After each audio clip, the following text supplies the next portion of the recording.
In this video, we're going to be looking at rearranging equations. This is sometimes known as changing the subject of a formula or equation. Here we have two commonly known formulas. The first is the equation of a straight line, y equals mx plus c, and the second is the area of a circle, pi r squared. What we're going to do is rearrange both of these equations or change the subject. Now, the subject of a formula is just when you have a variable by itself on one side of the equal sign.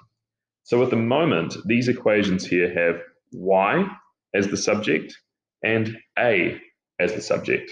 And so what we're going to do is change it so that a different variable is the subject. And that means that we need to rearrange the equation.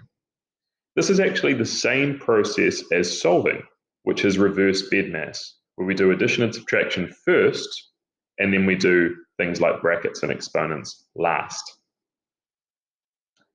So in this first equation, I'm going to make x the subject of the equation.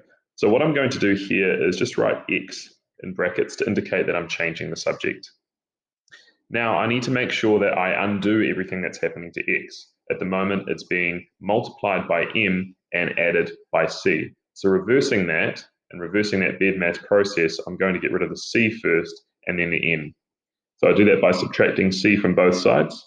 So I'll get y minus c equals mx. And then I'm going to divide both sides by m.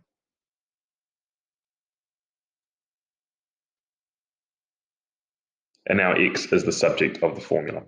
It's still the exact same equation. However, x can now be calculated rather than y. In our second one, I'm going to make r the subject of the formula. So I'll put r in brackets over here. And at the moment, it's being squared and it's being multiplied by pi. So I'm going to get rid of the pi part first because multiplication is reversed before exponents. So I'll divide both sides by pi.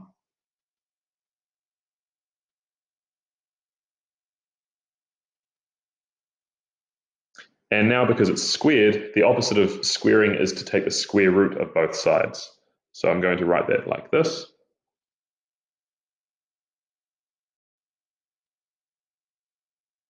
And we're done.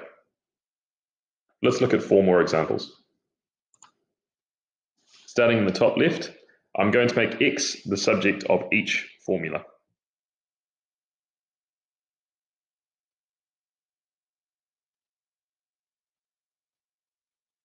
Just subtracting 4y from both sides, and now I need to divide both sides by 10.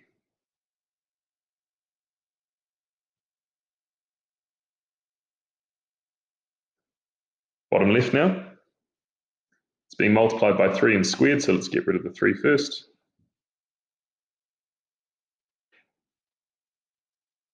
And square root both sides.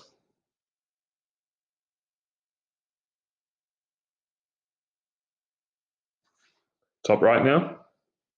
It's being multiplied and divided by 2. Now you can undo these in any order because multiplication and division have the same priority level.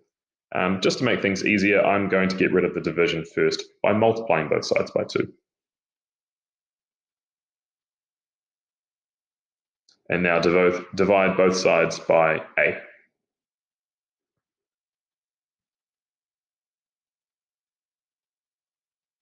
The last one, the whole thing is being divided by s. You can think of this as being in brackets over here.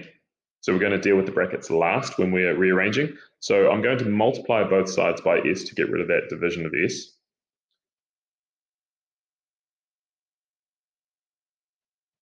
I don't need to write it in brackets now. And now I just add m to both sides.